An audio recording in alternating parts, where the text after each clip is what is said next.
Mwese mbifurije ibihe byiza, mbifurije kugira impagarike ndetse n'ubugingo, mbifurije gukomeza kubana natwe aho muherereye hose mu bice bigiye bitandukanye. Nyamuneka munyemerere tubane muri aya makuru. Niba uri mu Burundi ndagushuje kandi mwifurije kugira ibihe byiza. Niba uri mu Rwanda, muri Uganda, Tanzania, Kenya ndetse n'ahandi mudukurikiye muherereye, mwese nkomeje kwifuriza kugubwa neza cyane. Niba utameze neza kandi reka nkubwire ngo komera kandi wihangane, nkubwira ngo uyu mwanya wari utameze neza ejo birahinduka bikaba byagenda neza cyane. Ibitero bikomeye cyane by'indege zitagira pilote zizwi nk'amadrone bikomeje kwibasira ibindiro by'umutwe wa 23 ubundi kandi bikaza no guhitana abaturage nk'uko bikomeje kugaragara. Amakuru yizewe aturuka muri centre ya Minembwe mu ntara Kivu y'Amajyepfo aravuga ko drone bivugwa ko ari iy'ingabo rero za Repubulika ya Demokarasi ya Kongo FARDC yagabye igitero mu gace gatuwe cyane by'umwihariko ndetse harimo n'ibirindiro by'umutwe wa 23 ndetse na twirwaneho, hanyuma ikaza gukomeretsa n'abaturage. Nubwo hatigeze hatangazwa igitigiri cy'abakomeretse ku ruhande rw'abasirikare, bivuga ko ibitero bikomeye cyane byongeye kuyibasira mu buryo budasanzwe. Nkuko ayo makuru bivuga kandi icyo gitero cyabaye ahagana mu masaha y'umugoroba yo ku munsi weje kwa gatanu tariki 30 z'ukwezi kwa mbere 2026. Drone yarashe ibisasu mu mujyi wa Minembwe byibasira inzu y'umuturage w'umunyamurenge uzwi ku izina rya Mwafrika, bidateza igihombo gikomeye cyane mu baturage batuye, ndetse ngo ikindi gisasu cyaguye mu birindiro by'umutwe wa 23 na twirwaneho gikomeretsa abatari bakeya, nubwo hatigeze hatangazwa igitigiri cy'abakomeretse. Ibitangazamakuru bigiye bitandukanye birimo nka Media Congo Akadomoneti bishimangira ko umugambi wa leta ya Repubulika Demokarasi ya Kongo n'ingabo zabo FARDC ndetse n'abafatanyije barimo ingabo z'u Burundi FDNB, gahunda yabo ndetse n'intego zabo ngo ni ugusenya ibirindiro byose by'umutwe wa 23 bakabitwika bakabishyira hasi, ku buryo uyu mutwe bagomba kwirukankana bakawusubiza inyuma kibuno amaguru, ndetse intego zabo ngo ni ukuwirukana mu bice bigiye bitandukanye by'ingenzi birimo iyo Bukavu, birimo Kamanyora, birimo nka Kavumu Airport yari asanzwe ari ikibuga cy'indege hano muri Kivu y'Amajyepfo, ndetse n'ibindi bice bigiye bitandukanye. Icyakora umutangabuhamya wavuganye n'itangazamakuru yagize ati ashize akanya gato ya drone irashe muri centre ya Minembwe isenya inzu y'umuturage w'umunyamurenge witwa Mwafrika. Amakuru akomeza anavuga ko kandi iyo nzu iherereye hafi y'ibiro bya teritwari ya Minembwe nko muri metero zigera kuri 30 uvuye aho ibyo byabereye, ndetse anavuga yuko ibindi bitero byibasira ibirindiro by'ingabo zari zisanzwe zibacungira umutekano. Byemezwa kandi ko iki gitero cyasize gikomerekeje n'abantu bagera muri 3 bari muri iyo nzu, bahita bajyanwa kwitabwaho n'inzego z'ubuvuzi, nubwo hataratangazwa uko ubuzima bwabo buhagaze muri rusange kugeza magingo yangaya. Kugeza ubu ubuyobozi ntiburashyira rero itangazo risobanura iby'iki gitero. Icyakora abaturage bo muri ako gace bavuga ko iyo drone ari ingabo za leta ya Kinshasa, bakongeraho ko kandi yaje iturutse mu cyerekezo cya Bujumbura mu Burundi. Ibi bikomeje kuba rero ingingo y'impaka ndetse n'impungenge cyane cyane ku baturage bavuga ko hari ubufatanye bwa hafi hagati y'ingabo zimwe zo mu karere, bikaba rero byagira ingaruka zikomeye cyane ku mutekano w'abanyamurenge ndetse n'abandi basivile bahatuye nk'uko bigaragara.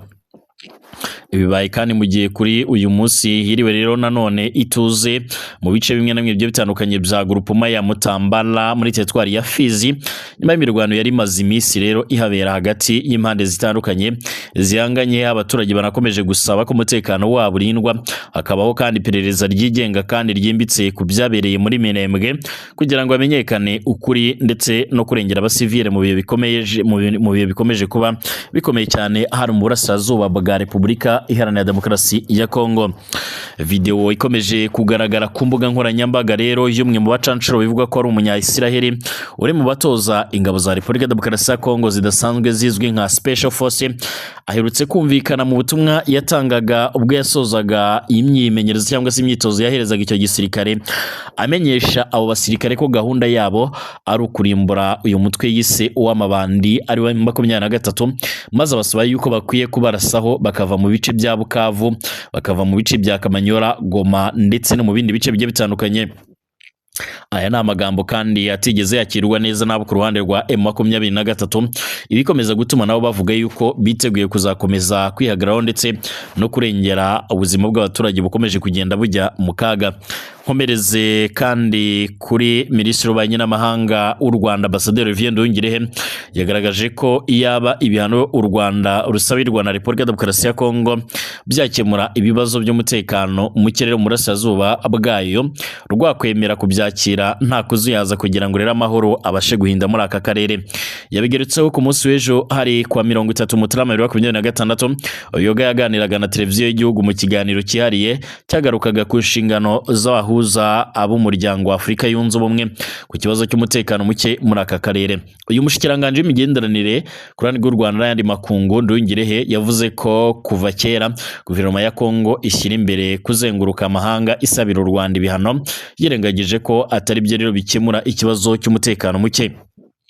Ati kuva kera ntabwo guverinoma ya Kongo rero yigeze ihagarika gusabira ibihano u Rwanda, aho kugira ngo rero ijye i Burayi muri Amerika gusabira ibihano igihugu cy'abaturanyi cy'u Rwanda igomba kwicara igashyira mu bikorwa ibyo yiyemeje.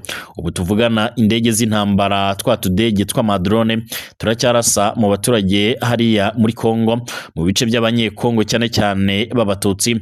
Ibyo ni ibintu rero biba buri munsi kandi bimaze amezi menshi cyane biba, kandi guverinoma yarashyize umukono rero ku gahenge. Yakomeje agaragaza ko kandi guverinoma ya RDC ikora nk'itarebwa rero n'amasezerano iba by'umwihariko yarashyizeho umukono ibintu rero bidashobora gutanga igisubizo. Ati yo ikora nk'aho rero itarebwa n'amasezerano ishyiraho umukono niba rero hari umuntu ukwiriye rero ibihano yarakwiye kuba rero uwo utubahiriza ibyo yasinyiye, agatera bombe mu baturage agakwirakwiza imvugo z'urwango. Twebwe rero icyo tubwira guverinoma ya RDC aho kugira ngo rero bajye kwicara rero bahora bajya gusabira u Rwanda ibihano, bagomba kwicara bagashyira mu bikorwa rero ibyo biyemeje. Yahise yerekana ko kandi niba ibihano u Rwanda ruhora rero rusabirwa byazana amahoro mu karere by'umwihariko rwabyakira nta kuzuyaza nk'uko bigaragara. Ati niba rero ibihano byakemura ibibazo rero bimaze imyaka myinshi muri Kongo, twe twabisinya ejo rero mu gitondo, ariko kandi ikibazo rero nuko tuzi ko rero bidashobora rero gukemura ikibazo. Guverinoma ya Kongo kandi igomba gushaka umuti w'ibibazo biri muri icyo gihugu kugira ngo rero amahoro ahinde muri aka karere.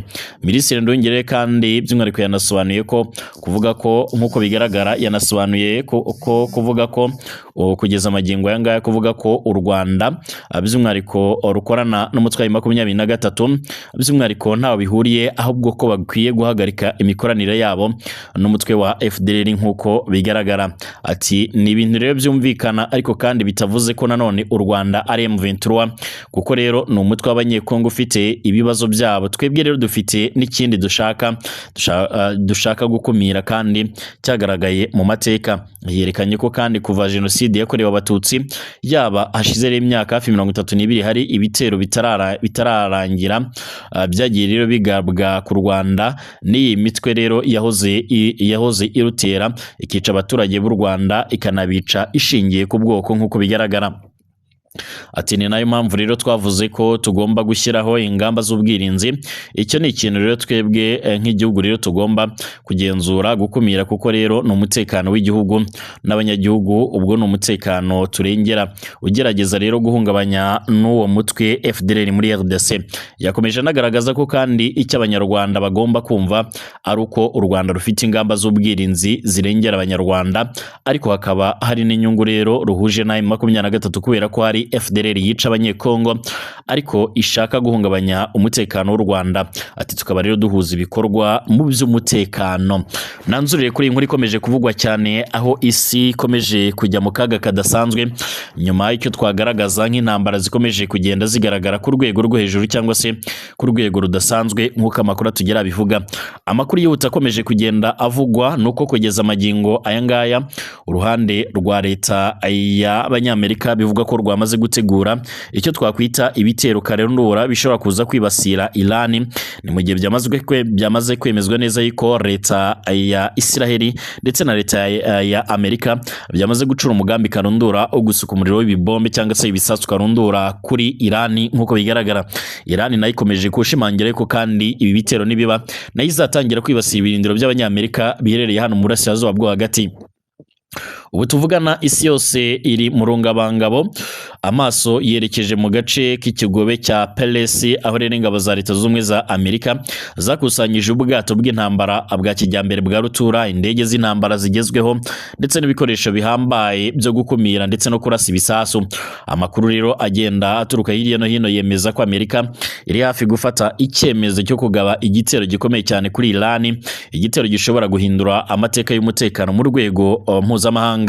Amakuru kandi yatangajwe n'urubuga Iran News kuri X cyangwa se ku rukuta rwa X yitwa Twitter, avuga ko Amerika yamaze kumenyesha ibihugu by'inshuti n'abafatanyabikorwa bayo ko igitero kuri Iran gishobora kuba rero mu mpera z'iki cyumweru, kikaba kandi kigamije guhirika ubutegetsi bwa Tehran cyangwa se nibura rero kubushyiraho igitutu gikabije nk'uko bigaragara. Nk'uko ayo makuru kandi abivuga, Washington DC yizeye ko igitero cy'intambara gishobora kongera rero igitutu gikomeye cyane ku butegetsi bwa Iran, guteza imbere kandi imyigaragambyo y'abaturage isanzwe ivugwa mu bice bitandukanye by'igihugu, ndetse no kugabanya ubushobozi bwa Iran mu bya gisirikare cyane cyane mu bigendanye n'intwaro z'ubumara n'ikoranabuhanga rya misile. Televiziyo Channel 13 yo muri Israel yasubiyemo amagambo y'umugaba mukuru w'ingabo z'icyo gihugu wavuze adaciye ku ruhande ati abanyamerika bazagaba igitero kuri Iran kandi mu buryo budatinze. Aya magambo kandi yakomeje gutuma impungenge rero ziyongera cyane cyane ko Israel isanzwe ifatwa nk'igihugu kiri mu murongo wa mbere mu bibazo bifitanye isano n'umutekano wa Iran. Mu rwego rwo kwitegura kandi ibishobora kuba rero Ubwongereza bwatangaje ko bwohereje indege z'intambara mu karere Iran iherereyemo mu rwego rwo gushyigikira ndetse no gutabara Israel igihe byaba bibaye ngombwa rero ko n'ubundi ibi byatumye benshi babona ko ikibazo kigiye kurenga intambara ya Amerika na Iran kikaba cyahinduka intambara y'akarere cyangwa se ikagira ingaruka ku isi yose muri rusange. Iran News yinakomeza ivuga ko abayobozi bakuru mu ngabo za Amerika babwiye abafatanyabikorwa babo bo mu burasirazuba bwo hagati ko Perezida Donald Trump ashobora gutanga itegeko ryo kugaba igitero mu masaha ya nijoro yo ku cyumweru mu gihe cyakwemezwa burundu. Amakuru kandi yakomeza agaragaza ko icyo gitero kitazibanda gusa ku nganda zivugwaho gukora intwaro z'ubumara, ahubwo gishobora no kwibasira abayobozi bakuru ba Iran, ibintu byafatwa nk'intambwe rero ikomeye cyane mu mateka y'umubano mubi umaze imyaka myinshi cyane hagati y'ibihugu byombi. Nk'uko bigaragara, mu gihe umwuka ukomeje kandi kuba mubi cyane, Uburusiya bwatangaje ko kuwa gatanu Perezida Vladimir Putin yakiriye by'umwihariko Ali Larijani, umunyamabanga mukuru w'inama nkuru y'umutekano muri Iran, mu biganiro byabereye mu biro bya Perezida Putin i Moscow. Ibi biganiro kandi byafashwe nko gushaka inzira yo gukumira intambara cyangwa se guhuza imbaraga mu gihe Iran yaterwa. Ku rundi ruhande ariko kandi Minisitiri w'ububanyi n'amahanga wa Iran Seyeda Abbas yagiriye uruzinduko muri Turukiya, aho rero yagiranye ibiganiro na Perezida Recep Tayyip bigamije rero kurebera hamwe uko umutekano w'akarere wakwifashishwa mu gihe intambara yakwaduka. Iran kandi yatangaje ku mugaragaro ko niterwa izitabara byihuse kandi ikarasa ku nyungu zose za Amerika aho ziri hose, ndetse ko kuri Israel ibi byatumye rero impungenge z'uko intambara ishobora gufata indi ntera ikarenga imbibi za Iran ziyongera ku rwego rutigeze rubaho mu myaka yavuga. Nk'uko bigaragara, umubano kandi wa Amerika na Iran umaze imyaka irenga 40 urangwa n'umwiryane watangiye cyane cyane nyuma ya revolution ya Islamu yo mu 1979 yakurikiwe n'ifatwa ry'abadiplomate ba Amerika Iran. Kuva icyo gihe kandi ibihano, intambara ndetse n'abagamba n'ibibazo bijyanye n'intwaro za kirimbuzi byakomeje gushyira ibi bihugu rero ku murongo wo guhangana mu buryo budasanzwe. Uyu munsi isi yongeye kwisanga rero mu bihe bikomeye cyane, aho icyemezo kimwe gishobora guhindura amateka kikagira ingaruka kandi ku bukungu, umutekano, imibanire y'ibihugu mu rwego mpuzamahanga ndetse no ku kiremwamuntu. Mbashimire mwese, cyo mbasaba no gukomeza kubana natwe, mugakomeza kudukurikira mu makuru n'ibiganiro byacu kugira ngo umashe kumenya byinshi mukomeje kubera muri iyi si, cyane cyane mu bigendanye n'umutekano.